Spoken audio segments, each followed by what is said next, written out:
नमस्कार। सरकार और ब्यूरोक्रेसी की तमाम सारी चटपटी खबरों के इस एपिसोड में आपका एक बार फिर से स्वागत है। तो चलिए शुरू करते हैं एक बार फिर से पावर सेंटर।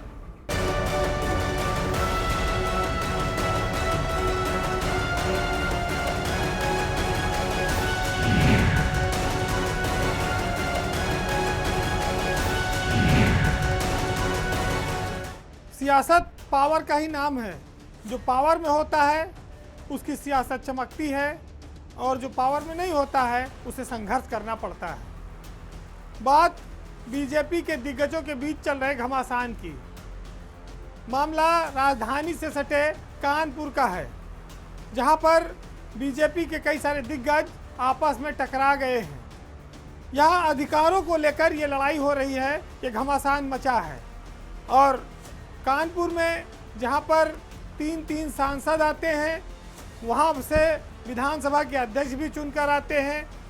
सांसदों ने विधानसभा के वर्तमान अध्यक्ष सतीश महाना के खिलाफ मोर्चा खोल दिया है। मामला विकास संबंधी बैठक को बुलाने को लेकर हुआ है। सांसदों का ऐतराज है कि विधानसभा अध्यक्ष को जिला के विकास की समिति की बैठक बुलाने का कोई अधिकार नहीं है, जिसका वो विरोध करते हैं। कानपुर के सांसद सत्यदेव पचौरी, कानपुर देहात के सांसद भोले और मिश्रिक के सांसद अशोक रावत, इन तीनों लोगों ने पत्र लिखकर बाकायदा मुख्यमंत्री से इस तरह की बैठक रोकने का अनुरोध किया। लेकिन उसके बावजूद विधानसभा अध्यक्ष अपने निर्णय पर अडिग रहे, डटे रहे और कमिश्नर के कार्यालय में उन्होंने बैठक की। वहाँ पर उनका साथ कुछ विधायकों ने भी दिया और मेयर भी उस बैठक में उपस्थित रही। तो ये मामला अधिकारों को लेकर है कि सांसद सत्यदेव पचौरी, देवेंद्र सिंह भोले, अशोक रावत, जब जिला योजना समिति की बैठक होती है या दृष्टि की बैठक होती है, उसमें ये लोग अध्यक्षता करते हैं। उनका आरोप है कि विधानसभा अध्यक्ष ऐसी बैठक किस अधिकार से कर रहे हैं।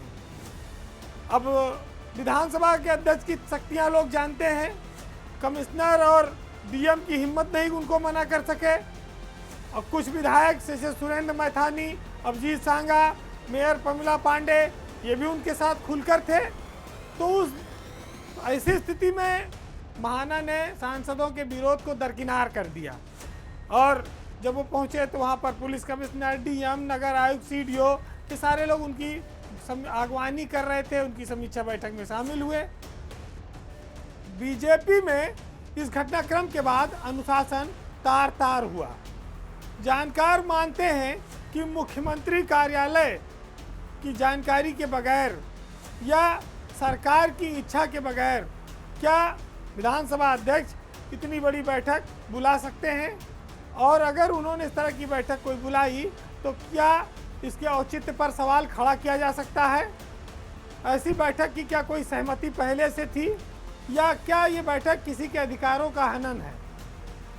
ऐसा एक चर्चा और भी आ रही है कि सतीश महाना भले संवैधानिक पद पर हैं, लेकिन अभी वो सक्रिय राजनीति में हैं। विधायक तो वो है ही हैं महाराजपुर से।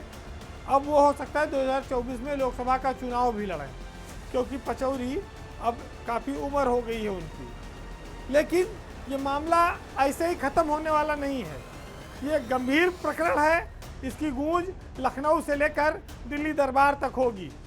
जो भाजपा अनुशासन की बात करती है, जो भाजपा नियम कानून की बात करती है, उनकी सरकार में उनके सांसदों की आवाज़ सुनने वाला कोई नहीं है। एक नहीं, दो नहीं, तीन सांसद चिल्लाए। ना तो पार्टी संगठन ने कोई हस्तक्षेप किया, ना तो सरकार ने। हालांकि संगठन और सरकार इस समय गुजरात के चुनाव में व्यस्त है, तो ऐसे में यहाँ ज़्यादा ध्यान ना गया हो। लेकिन मीडिया में जिस तरह से ये चर्चाएं आई हैं, ये दर्शाता है कि कानपुर में खास तौर से सियासी ताकत को लेकर, पावर को लेकर वहाँ राजनीति ज़बरदस्त है। और इसमें अफसर ये देखते हैं, अफसर तो होशियार होते हैं कि किसका पल्ला ज़्यादा मजबूत है, उधर झुक जाओ। अब विधानसभा अध्यक्ष का मामला है तो कौन वहाँ नाफरमानी करेगा? अपने यहाँ कहा जाता है कि मुस्कुराइए आप लखनऊ में हैं। लखनऊ उत्तर प्रदेश की राजधानी है, स्टेट का कैपिटल है, सबसे प्रमुख शहर है और स्मार्ट शहर भी है। पूरी की पूरी सरकार, ब्यूरोक्रेसी सब यहीं रहती है। लेकिन सरकार की जो लोक कल्याणकारी योजनाएं हैं उनको लागू करने में लखनऊ फिसड्डी साबित हो रहा है। लखनऊ शहर ही नहीं, लखनऊ मंडल भी पीछे है। ये हम नहीं कहते, ये सरकारी आंकड़े हैं और आंकड़े कार्यक्रम क्रियान्वयन विभाग द्वारा जो रैंकिंग जारी की जाती है उसके है, जिसमें लखनऊ मंडल 12वें नंबर पर आया है। आप हैरत में होंगे कि बरेली मंडल ने सबको पछाड़ते हुए नंबर 1 पोजीशन हासिल की है। बरेली की मंडल आयुक्त संयुक्ता समद्दर थोड़े दिन पहले ही बरेली गई हैं, लेकिन उनके जाते ही उनका मंडल पूरे उत्तर प्रदेश में नंबर 1 हो गया है।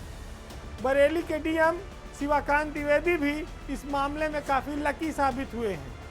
सरकार की योजनाओं के मामले में उनका मंडल और जिला काफ़ी तेज़ी से प्रगति कर रहा है। पहले हम रैंकिंग की बात करें तो बरेली पहले नंबर पर है, दूसरे नंबर पर अयोध्या है और तीसरे नंबर पर आगरा है। अब आप इन कार्यक्रमों में रैंकिंग की कैसे जाती है? जल जीवन मिशन, आयुष्मान कार्ड, नगर विकास की योजनाएं, गरीब आवास, पेंशन, कृषि विभाग, कौशल विकास, रोजगार सृजन जैसी योजनाओं पर सरकार हर महीने मंडलों और जिलों की रैंकिंग निर्धारित करती है। तो जो सितंबर माह की रैंकिंग आई है उसमें बरेली मंडल ने सबको पिछाड़ दिया है। तो बरेली की मंडल आयुक्त संयुक्ता समद्दर और डीएम शिवाकांत द्विवेदी निश्चित ही बेहतरीन काम कर रहे हैं, तभी उनके ज़िले की रैंकिंग और मंडल की बेहतर आई है। लेकिन अगर हम जिलों की रैंकिंग में भी देखें तो वहाँ पर बागपत और हाथरस ये पहले नंबर पर हैं और यहाँ भी लखनऊ एकदम फिसड्डी है, नीचे है। लखनऊ का स्थान 62वां है। तो बागपत के डीएम राजकमल यादव और हाथरस की डीएम, इन दोनों ने अपने ज़िलों को टॉप पोजीशन में पहुंचाया है, जबकि लखनऊ 62वें स्थान पर है। क्यों है? क्योंकि लोग मानते हैं कि राजधानी में जो अफसर रहते हैं वो काम करने में रुचि नहीं ले रहे हैं। उनकी रुचि इसमें है कि अधिक से अधिक माल कैसे बनाया जाए, लखनऊ में प्लाट और संपत्ति कैसे इकट्ठी की जाए, बाल बच्चों परिवार को किन किन स्कूलों में पढ़ाया जाए, कितनी कितनी गाड़ियां रखी जाए, उनकी सुविधाओं पर कितना खर्चा किया जाए, परिवार लखनऊ में कैसे जमा रहे, ये सब इसकी पूरी योजना बनाने में पूरा ऊर्जा खर्च हो जाती है। पूरे प्रदेश की फौज है यहाँ, लेकिन हम जिले के मंडल में और जिले में दोनों के विकास कार्य में पीछे हैं।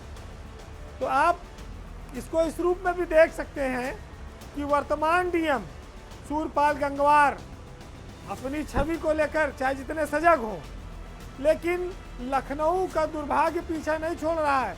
लखनऊ पहले 67 नंबर पे था जब अभिषेक प्रकाश यहाँ डीएम थे, तो वो जो पाप है वो लखनऊ का पीछा नहीं छोड़ रहा है। अभिषेक प्रकाश के जो कारनामे थे, जो उनके भ्रष्टाचार के तमाम आरोप उन पर लगे, जिसके चलते लखनऊ की रैंकिंग गिरी और आज तक अभिषेक प्रकाश के जाने के बाद वो उठ नहीं पाई।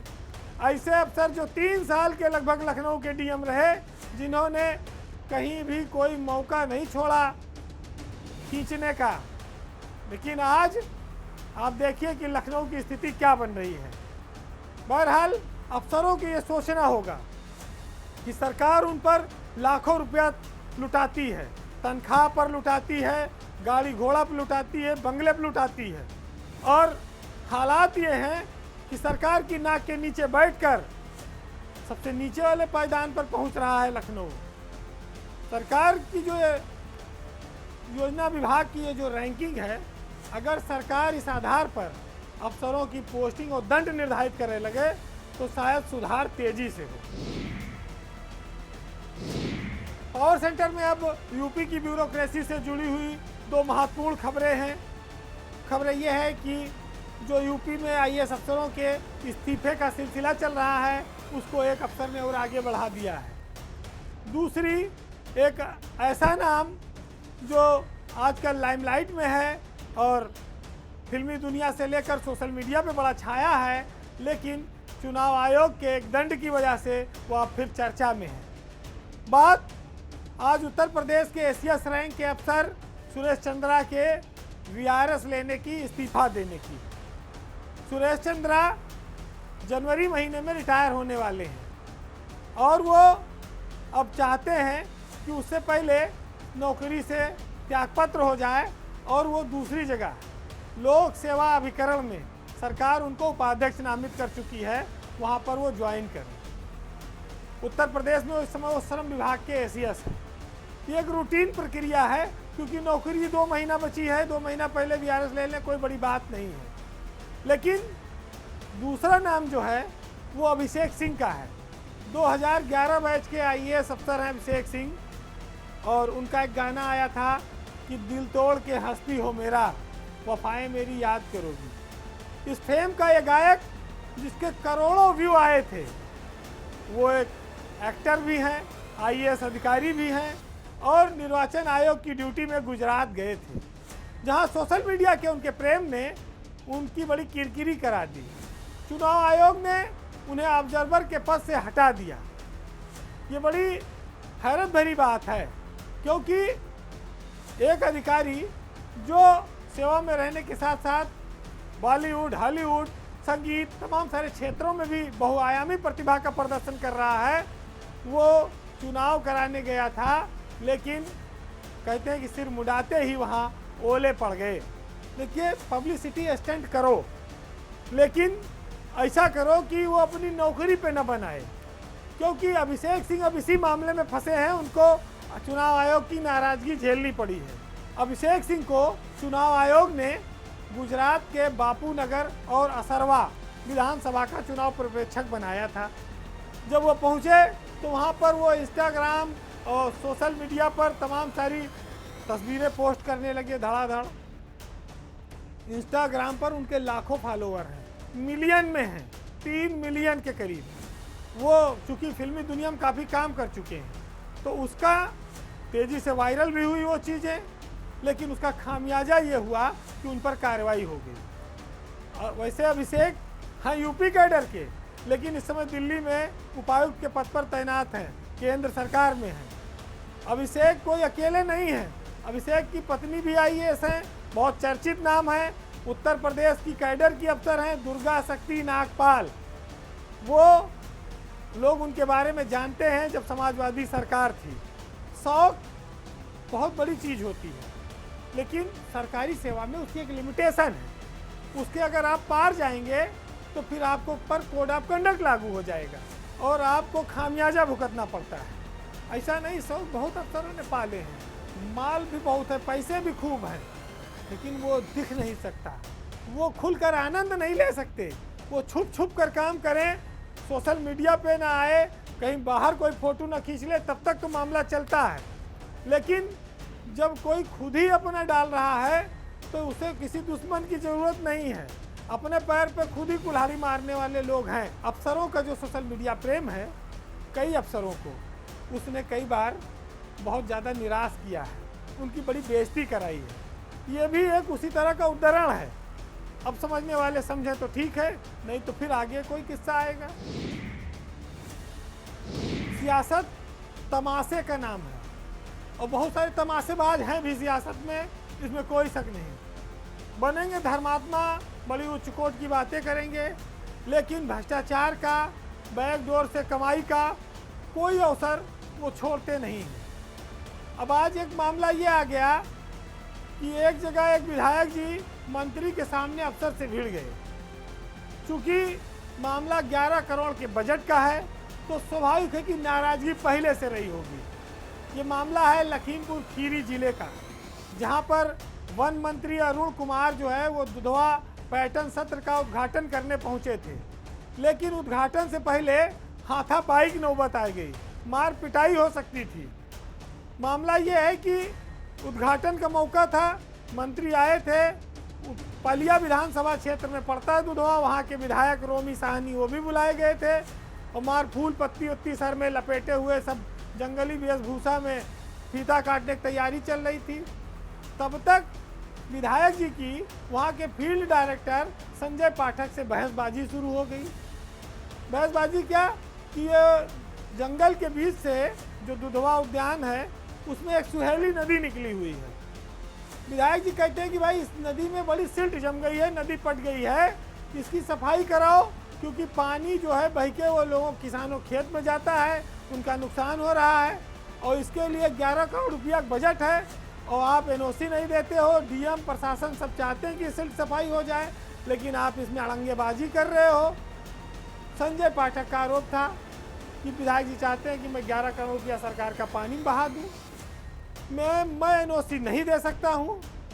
उन्होंने मंत्री के सामने साफ कह दिया कि वन क्षेत्र जो है और जो पार्क क्षेत्र हैं, संरक्षित क्षेत्र हैं, वहाँ सुप्रीम कोर्ट का निर्देश है कि वो कोई एनओसी नहीं दे सकते किसी तरह के निर्माण कार्य के लिए, किसी तरह के मशीनी उपयोग के लिए। यहाँ क्योंकि वन्य जीव रहते हैं, प्राकृतिक चीज़ें हैं, नदी नाले हैं, इनको स्वतंत्रता पूर्वक विचरण करने बहने देने की आज़ादी दी गई है। इनके मामले में किसी प्रकार के मानव और मशीन के उपयोग पर पाबंदी है, लेकिन मामला सिल्ट सफाई का है। अफसर के इस जवाब से विधायक रोमी साहनी कतई खुश नहीं थे। वो झल्ला गए। वो चाहते तो गिरेबान पकड़ सकते थे, लेकिन चूंकि भीड़ ज़्यादा थी तो मामला रुक गया। लेकिन आप देखिए कि किस तरह से जनप्रतिनिधि अंदर अंदर बौखलाए हुए हैं। वो मौका ढूंढ रहे हैं कि कैसे अफसरों पर टूट पड़ा जाए। रोमी साहनी चूंकि दबंग विधायक बन चुके हैं आज की तारीख में, वो तीसरी बार विधायक हैं, तो उनकी अपनी थोड़ा धाक और दादागिरी तो दिखनी भी चाहिए पब्लिक के बीच में। रोमी साहनी आदिवासी इलाके से भी हैं, जहां वो पलिया से विधायक है, वहां आदिवासी भी बहुत रहते हैं और वो रॉबिन हुड भी बनते हैं वहां पर कि वो गरीबों की बड़ी मदद करते हैं, बच्चियों की शादी कराते हैं, बड़ा पैसा अपने पास से खर्च करते हैं। लेकिन इतना पैसा उनके पास से आता कहाँ है? उनकी कमाई का क्या स्रोत है? वो सरकार की योजनाओं पर इतना अफसरों से नाराज क्यों है कि खर्चा नहीं हो रहा है? अब आप इसको सुनिएगा। रोमी साहनी साहब जमीन के कारोबार से बड़ा जुड़े रहे हैं। फिर जब कुछ पैसा हुआ तो उन्होंने मायावती के समय में जुगल किशोर का पल्ला पकड़ा और उनका पैर दबा दबा कर विधायक बन गए। मायावती की सरकार के समय भी वो विधायक रहे। उनकी प्रॉपर्टी डीलिंग का काम भी और चमक गया उसी के साथ साथ। फिर तो वो राजधानी लखनऊ में उन्होंने पैर पसारा और आपको मालूम होगा कि उत्तर प्रदेश की राजधानी लखनऊ में जो कई सारे व्यावसायिक प्रतिष्ठान हैं, द हेजल नट फैक्ट्री के नाम से, वो विधायक रोमी साहनी के ही हैं। उनके परिवार के लोग ही इस कारोबार को चलाते हैं। हालांकि इस कारोबार में टैक्स चोरी को लेकर कई बार बहुत सारी शिकायतें हुई, लेकिन चूंकि वो अब बीजेपी में आ गए, बसपा से सत्ताधारी दल के विधायक हैं, तो उनके ऊपर हाथ डालने की कोई हिम्मत नहीं करता है, ना सरकार उन पर कार्रवाई करने की कोई अनुमति दे रही है। तो आप सोचिए कि भाई जो आदमी अपने इलाके में रॉबिन हुड है, उसके पास पैसे का स्रोत क्या क्या है। रोमी साहनी दिखावटी तौर पर खुद को ईमानदार घोषित करते हैं, लेकिन इलाके के लोग जानते हैं कि वो किस तरह से पैसा कमाते हैं। अरुण सक्सेना सीधे साधे मंत्री हैं, वो अपनी जान बचाकर भागे कि कहीं विधायक और फील्ड डायरेक्टर मारपीट ना हो जाए अवधि में, और ऐसा हुआ तो सारी बेइज्जती मेरी होगी। तो रोमी साहनी को ना इसकी कोई चिंता है, न मंत्री के लाज की कोई परवाह। उनको तो खाली अपना उद्देश्य दिख रहा था। फिलहाल विधायकों पर सरकार ने काफ़ी लगाम लगाया है, लेकिन अभी रोमी साहनी पर लगाम लगना, कार्रवाई होना बाकी है। और यही वजह है कि वो लगातार जिले में अपनी एक पैरेलल सत्ता चलाने में लगे हुए हैं। हालांकि जो लोग सत्ता के दम पर सियासत कर रहे हैं, पावर पॉलिटिक्स कर रहे हैं, उनके लिए राहत इंदौरी साहब का एक शेर आपको सुनाऊंगा, सुनिएगा कि झूठ से सच से जिससे भी चाहें यारी रखें, आप तो बस अपनी तकरीर जारी रखें। और बात मन की कहें या वतन की कहें, और झूठ बोलें तो आवाज़ थोड़ा भारी रखें। और इन दिनों आप बाजार के मालिक हैं, जो भी चाहें कीमत हमारी रखें। नमस्कार।